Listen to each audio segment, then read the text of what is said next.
Hi everyone, welcome to back Edu Anand.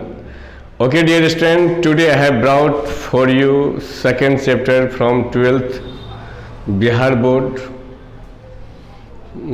क्या कहते from poem section.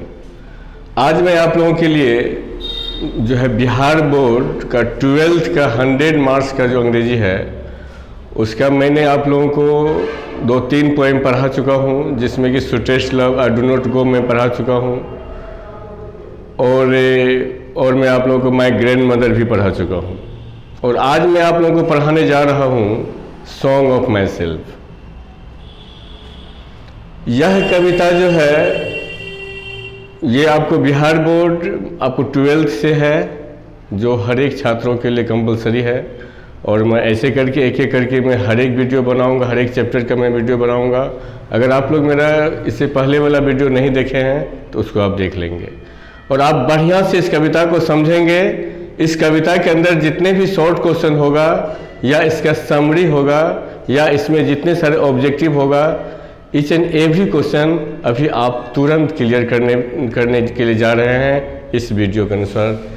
देखिए song of my self, ये लिखे हैं Walt Whitman. Song of myself का हिंदी होता है खुद का गीत, खुद का संगीत। ये लिखे हैं वाल्ट वाइटमैन, जो अमेरिका के एक महान, सिर्फ कहिए कि वो लेखक ही नहीं थे या सिर्फ एक पोएट ही नहीं थे, बल्कि एक महान उपन्यासकार थे, लघु कहानीकार थे, निबंधकार थे और वो वॉलंटियर नर्स भी थे। उनका जन्म 1819 ईस्वी में हुआ और इनकी मृत्यु 1892 ईस्वी में हुआ। यह एक गरीब परिवार से बिलोंग्स करते थे, जिसके कारण इनके पिताजी भी जो थे वो समझिए कि वह अब कारपेंटर थे, वह भी लकड़ी के काम करते थे, जिसके कारण कि वाल्ट वाइटमैन का उम्र 12 वर्ष भी इनका नहीं हुआ था कि उससे पहले वह कारपेंटर के भी काम किए हैं। कहते हैं कि जीवन जो है यह एक यात्रा है और हर किसी को अपने जीवन की सफ़र करना पड़ता है। जो सफ़र कि वाल्ट वाइटमैन किए हैं, बस वह उन्होंने अपने ही सफ़र का इस कविता में, अपने फीलिंग का वर्णन इस कविता में किए हैं दूसरों के प्रति। वह इस कविता के द्वारा इस दुनिया को संदेश देना चाहता है कि मैं कौन हूँ और तुम कौन हो, आप कौन हो। हम एक इंसान है जो नेचर के द्वारा क्रिएट किया गया है। सिर्फ इंसान को ही नहीं बल्कि पेड़ पौधा पक्षी जितने भी इस दुनिया में है, सभी का निर्माण जो है नेचर के द्वारा किया गया है और सभी का केयर जो है वो नेचर के द्वारा होता है। यह दुनिया आज से नहीं चल रही है, यह दुनिया करोड़ों वर्षों से चल रही है और इस दुनिया को चलने में यह स्टेप बाय स्टेप मेरे पिता, उनके पिता, उनके पिता, उनके पिता, उनके पिता, उनके पिता, अगर हम सोचते चले जाएं तो यह दुनिया एक स्त्री और पुरुष के मेल से आप समझेंगे कि एक परिवार का निर्माण हुआ।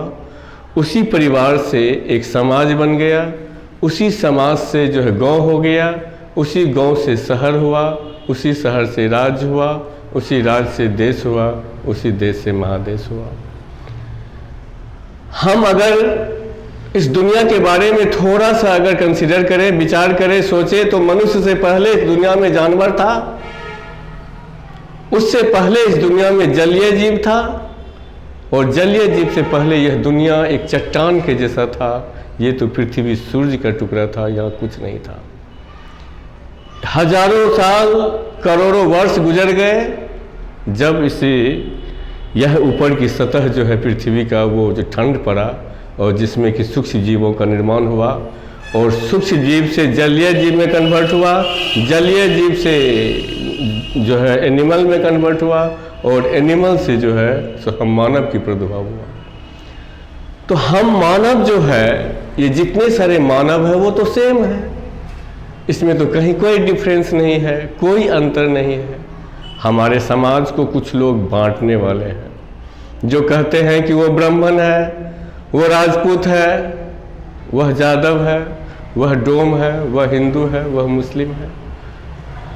मेरे दोस्त, मैं उन सभी से पूछना चाहूँगा कि अगर मैं ब्राह्मण हूँ, आप मुझे ब्राह्मण कहते हो, तो गॉड को तो मुझे मेरे ऊपर केयर करना चाहिए। मुझे अवश्य, अगर यदि दूसरे को 2 हाथ मिला है तो मुझे 4 हाथ मिल जाना चाहिए। सभी को 2 आँख है, मुझे 3 आँख मिल जाना चाहिए। तब तो मैं समझता कि मैं कुछ डिफरेंस हूँ, या मैं हिंदू हूँ या मुस्लिम हूँ, या मैं बड़ा जात हूँ या छोटा जात हूँ।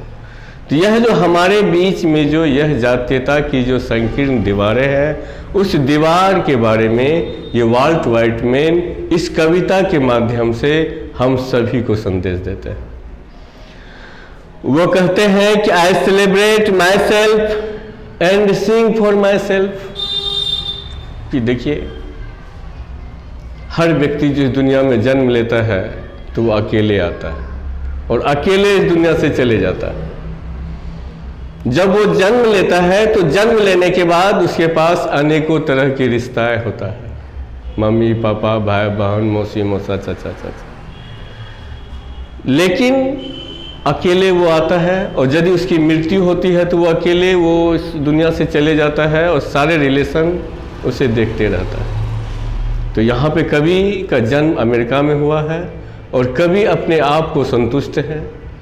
यह नेचर के रूप में जो एक इंसान के रूप में जिस दुनिया में गॉड के द्वारा जो भेजा गया, जबकि कितना संघर्ष वो झेले, आप समझ सकते हैं कि वो 12 वर्ष से कम उम्र में वो बढ़ई का काम करने लगे, वह प्रिंटर का काम किए, वह एडिटर का काम किए, वह टीचर का काम किए, वह वॉलंटियर नर्स का काम किए। आप समझते हो वॉलंटियर नर्स क्या होता है? वॉलंटियर नर्स होता है the person who will help you without interest, without money. वह व्यक्ति जो आपका मदद करता हो और आपसे कोई स्वार्थ न रखता हो, आपसे मजदूरी न लेता हो। हर गांव समाज में इस टाइप के व्यक्ति है, किसी घर में आग लगता है 10 आदमी दौड़ जाता है उसको बुताने के लिए, लेकिन क्या उसे बुताने के बाद उससे जो है वो, मैंने आपके घर का आग बुता दिया, आप मुझे कमीशन दो, ऐसा होता है क्या? नहीं लेता है। अगर कोई एक्सीडेंट कर गया तो यह मानव एक सोशल होता है, उसे पकड़ के हॉस्पिटल ले गए, जब तक उसकी गार्जियन नहीं आया तब तक मैं उसका ट्रीटमेंट कराया। क्या उससे कोई स्वार्थ है क्या? नहीं। इस टाइप की जो व्यक्ति होता है उसको वॉलंटियर्स कहते हैं। तो ये वॉलंटियर्स होते हैं। ये आपको वाल्ट व्हाइटमैन जब तक जीवित रहे अमेरिका में तब तक तो इनका कोई वैल्यू नहीं हुआ, लेकिन इनके मरने के बाद पूरे अमेरिकन को ऐसा एहसास हुआ कि वाल्ट व्हाइटमैन जैसा कोई महान कवि नहीं था। इन्होंने अनेकों लिखे हैं, जिनमें से इनका कुछ प्रसिद्ध है लिप्स ऑफ द ग्रास, जो ये 1855 ईस्वी में ऑन एक्सपेंस, अपना पैसा खर्च करके इस बुक को प्रकाशित किए थे। और दूसरा है उनका ड्रम टेप, जो कि 1866 में जो है सो ये समझिए कि इनका प्रकाशित हुआ। तो वह इस कविता के माध्यम से हमें संदेश देते हैं। क्या संदेश देते हैं? कि I celebrate my self and sing for my self, कि मैं खुद में खुश रहता हूँ और खुद अपने जीवन को जीता हूँ, खुद की गाना गाता हूँ। कोई दूसरे का गाना दूसरा नहीं गाता है। अगर मुझे कोई परेशानी होगी तो मैं खुद झेलूँगा, आपको कोई परेशानी होगा तो आप खुद झेलोगे। तो हर कोई जो है अपनी जीवन का जो यात्रा है वो खुद करता है, उसकी यात्रा कोई दूसरा नहीं करता है। तो कभी यहाँ कहते हैं कि मैं बहुत ज़्यादा खुश हूँ, सेलिब्रेट करता हूँ, एंजॉय करता हूँ, मतलब इस नेचर से, और खुद का संगीत गाता हूँ और खुद में मैं खुश रहता हूँ। And what I assume you shall assume. और यहाँ कभी क्या कहते हैं कि and what I assume you shall assume, but every item belonging to me as good belonging to you. अब यहाँ कभी कहते हैं कि मैं खुद की गाना गाता हूँ, खुद की खुश रहता हूँ, लेकिन जिसे तुम मानते हो उसे मैं भी मानता हूँ। Means as you assume you shall assume, जो जिसे तुम मानते हो उसे मैं भी मानता हूँ। अगर तुझे माता पिता है तो मुझे भी माता पिता है, तुझे भाई है, मौसा है, चाचा है, चाची है, कोई भी है तो मुझे भी वो। एकदम जिस प्रक्रिया से तुम्हारा जन्म हुआ है इस दुनिया में, सेम उसी प्रक्रिया से मेरा भी जन्म हुआ है। मैं भी माँ का दूध पी के बड़ा हुआ हूँ और तुम भी माँ का दूध पी करके बड़ा हुए। हम में और तुम्हारे बीच में जो है सो कोई डिफरेंस नहीं है। यहाँ कभी कहते हैं कि for every atom belonging to me as good belong to you, कि इस दुनिया में ये जितने सारे तुम्हारे शरीर में जितने अंग हैं, उसमें जितने सारे चीज है, वो सारे अंग को जो है, सारा जितना अंग है तुम्हारे शरीर में, उतना अंग मेरे शरीर में भी। मेरे और तुम्हारे बीच में तो कोई डिफरेंस ही नहीं है, क्योंकि जितना अंग तुमसे बिलोंग्स करता है, वो सारा अंग जो है वो मुझसे भी बिलोंग्स करता है। वो मुझसे अलग नहीं है, वह मुझसे भिन्न नहीं है। एक भी चीज तुम बताओ जो तुम करते हो मैं नहीं करता हूं। अगर आप बड़े जात हो तो आप क्या सोना चांदी खाते हो? अब मैं छोटा जात हूं तो मैं गेहूं रोटी खाता हूं, गेहूं की रोटी खाता हूं। आप भी तो वही खाते हो जो मैं खाता हूं। यहाँ छोटा जात और बड़ा जात से कोई मतलब नहीं है। कोई किसी को ईश्वर ने अमीर बना दिया तो अमीर हो गया तो वो रोटी में घी लगा के खाता है। मैं गरीब हूँ तो सूखा रोटी खाता हूँ, लेकिन खाता तो हूँ वही रोटी। कोई सोना चांदी या ये नहीं खा सकता है। जैसे जो मैं खाता हूँ वो तुम भी खाता हो, जो मैं करता हूँ वो तुम भी करते हो। तुम्हारे शरीर में जितने भी अंग हैं, सारा अंग मेरे शरीर में भी है। तो फिर मेरे और तुम्हारे बीच में डिफरेंस किस चीज़ का अंतर? सब कुछ मेरे और तुम्हारे बीच में जो भी कुछ है वो सब कुछ समान है, कोई अंतर नहीं। कहते हैं कभी I love and invite my soul. इस पंक्ति के द्वारा कवि कहना चाहते हैं कि यह जीवन एक सफर है, यात्रा है, और यात्रा में हमारे अंदर जो है वह एक आत्मा है। कभी कभी वो आत्मा, मन जो है बेचैन हो जाता है, कभी कभी रिलैक्स रहता है। आपको पता है कब मेरा मन बेचैन होता है? मेरा मन तब बेचैन हो जाता है जब कि मैं कोई भी गलत काम करता हूँ। अगर मैं कोई भी गलत काम करता हूँ तो उससे क्या होता है कि मेरे अंदर में जो है एक घबराहट सा उत्पन्न हो जाती है और मेरा दिल बेचैन होने लगता है। जस्ट एज आप समझो कि अगर आप किसी भी काम, कोई अच्छाई करो, कोई आप जा रहे हो सड़क से, कोई बच्चा जो है किसी पोखर में या किसी नाला में समझो डूब गया है या डूब रहा है, आपने उसे देखा, तुरंत गया उसको उठा करके ले आया, आपका भी सीना ऊंचा होगा और उसके माता पिता आपको बार बार धन्यवाद देगा। आप भी जब घर जाओगे तो अपने माँ को कहोगे कि मम्मी जानती हो अगर आज मैं वहाँ नहीं रहता तो वो बच्चा डूब गया होता। दिल एकदम, मन खुश रहेगा, गर्व से आप चर्चा करोगे। लेकिन उसी जगह यदि आप किसी को गोली मार दो, किसी को चाकू मार दो, किसी का हत्या कर दो, तब आप घर जाओ, मम्मी, बहन, भाई सब आपको इंतजार कर रहा है कि मेरा भाई कब आएगा, मेरा बेटा कब आएगा खाने के लिए। लेकिन जब आप घर जाओगे तो आपके अंदर में बेचैनी रहेगा, आपको लगेगा कि पुलिस मेरे पीछे आती होगी, मुझे यहाँ से निकलना है।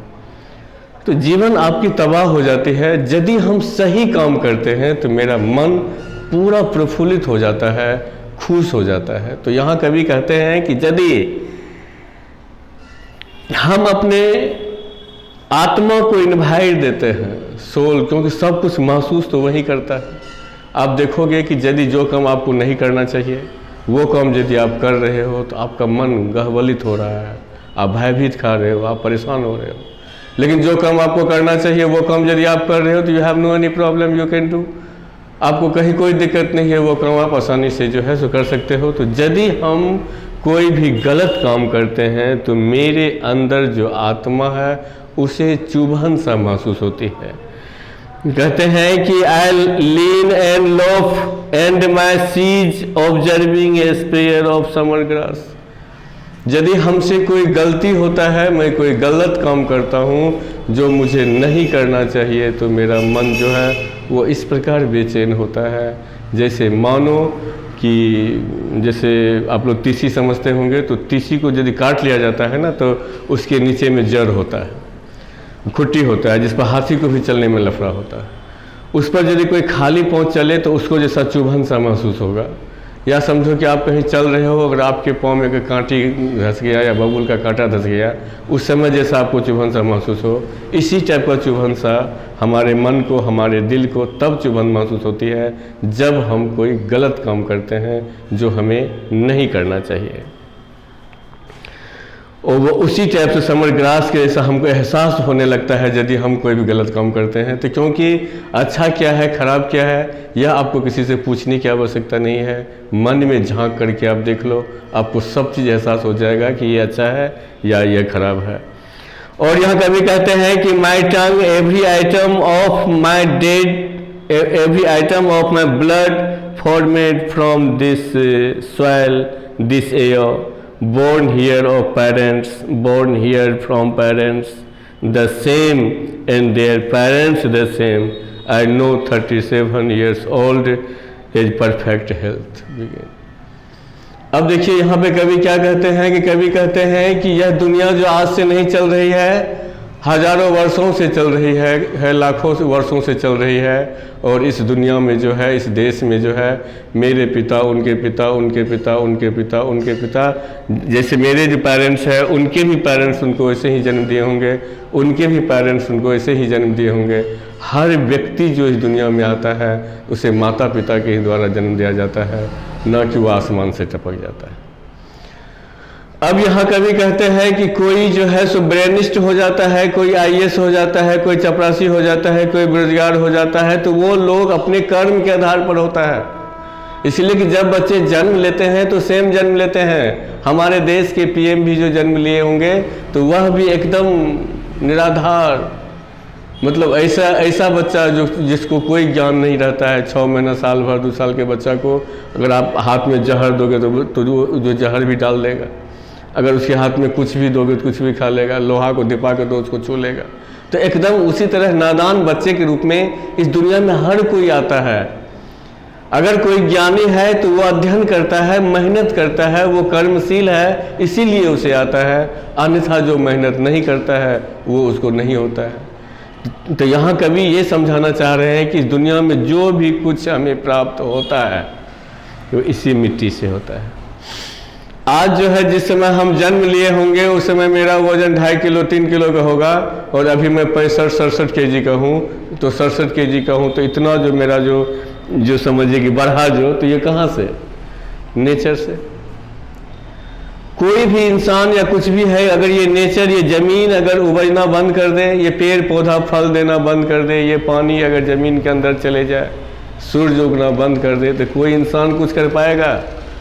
कुछ नहीं कर पाएगा। हर इंसान जो है, हर एक जीव जंतु जो भी है वो नेचर का संतान है, और नेचर उसको प्रॉपर केयर कर रहा है। और नेचर जिस प्रकार सब पर समान ख्याल करता है, हम मनुष्य को भी एकदम समान ख्याल करना चाहिए, क्योंकि हम सभी एक ही वंश के हैं, ना कि हम एक दूसरे से डिफरेंस हैं।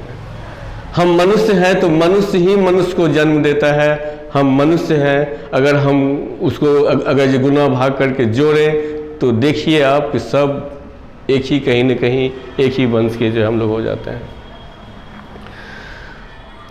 तो इसलिए कवि कहते हैं कि यह बात मैं कहता रहूँगा, तब तक कहूँगा जब तक मैं जीवित रहूँगा। और अभी मैं 37 ईयर्स ओल्ड का हूँ, और मैं इस चीज़ को कह सकता हूँ कि मेरे और आपके बीच में जो है सो कोई डिफरेंस नहीं है। जो आप हो वो मैं हूँ, जो मैं हूँ वो आप हो। किसी भी एंगल से अगर आप इसे डिफरेंस करके दिखा दो कि मैं ब्राह्मण हूँ और आप डोम हो, तो what is difference between I and you? Any should be some difference. कुछ भी तो होना चाहिए, कुछ भी तो अंतर गॉड करके भेज देता। सिर्फ यूं ही कि मैं ब्राह्मण हूँ। हर कोई जीने का तरीका है, जो जैसे जिया है वो अपने अपने रैंक को अपना अपना नाम दे दिया है।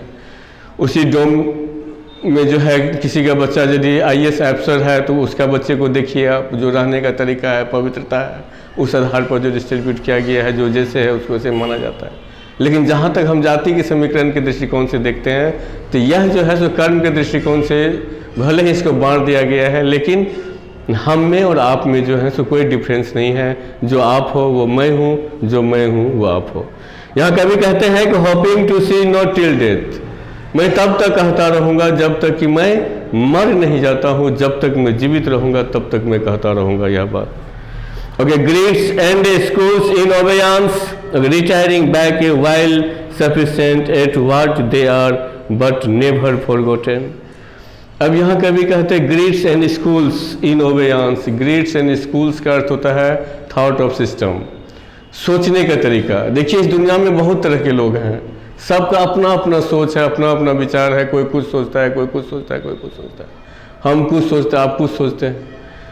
एक चैप्टर आप लोग रीजनिंग में पढ़े होंगे साइकोलॉजी, जिसमें कि कौन अच्छा, अगर एक लड़का एक लड़की जा रहा है तो कितने लोगों की सोच होगी कि वो दोनों भाई बहन होगा, सब उसके बारे में गलती सोच देगा। लेकिन उसके सोचने से जो है तो हमको कोई फर्क नहीं पड़ता है। जो जैसा अध्ययन करता है, पढ़ता है, मेहनत करता है, वो उस तरह की ज्ञानी है। लेकिन यहाँ कभी कहना चाह रहे हैं कि सभी को पढ़ने के लिए स्कूल कॉलेज जो भी बना है वो सेम बना है।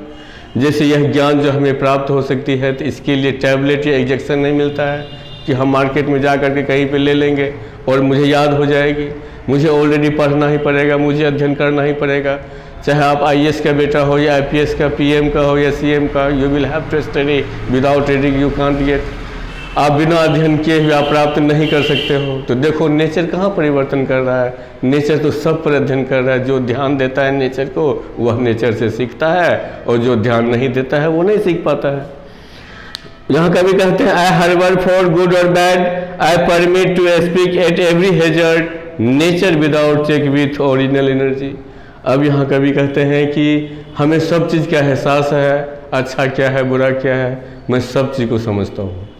मुझे दूसरे से पूछने की आवश्यकता नहीं है, अपने अंदर में झांक करके पूछ लो अपने आप से, आपको पता चल जाएगा कि आप सही कर रहे हो या गलत कर रहे हो। अगर कोई भी काम करने से पहले आपका हार्ट बोले, बोल्डली रहे, तो आप समझो यह काम अच्छा है।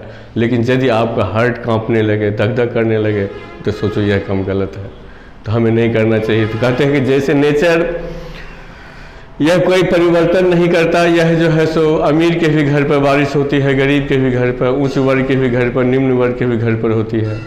उच्च वर्ग का भी फसल खेत उपजता है, एक निम्न वर्ग का भी फसल उपजता है। तो क्यों हम समाज में एक जगह रह करके एक दूसरे से भिन्नता करते हैं, एक दूसरे से डिफरेंस करते हैं। तो मतलब ये समझिए कि इस कविता के द्वारा कवि जो है वाल्ट व्हाइटमैन एक हमें संदेश देते हैं कि हमें यूनिटी, हम मनुष्य में एकता होना चाहिए। हम मनुष्य एक ही हैं, इसमें कुछ नहीं है। सब जो भी कुछ है, ये जाति धर्म जो है हमारा, वह एक जीने का तरीका है, लेकिन हम में और आप में कोई अंतर नहीं है। आई होप आपको समझ में आ गया होगा। मैं इसके बाद सारे के शॉर्ट क्वेश्चन का भी मैं आपको सॉल्यूशन दूंगा, और आप लोग थोड़ा सा मेरे वीडियो को देखें, कमेंट करें। अगर कोई परेशानी हो तो उसमें ये करें। I will try to solve your problem. Thank you. Goodbye.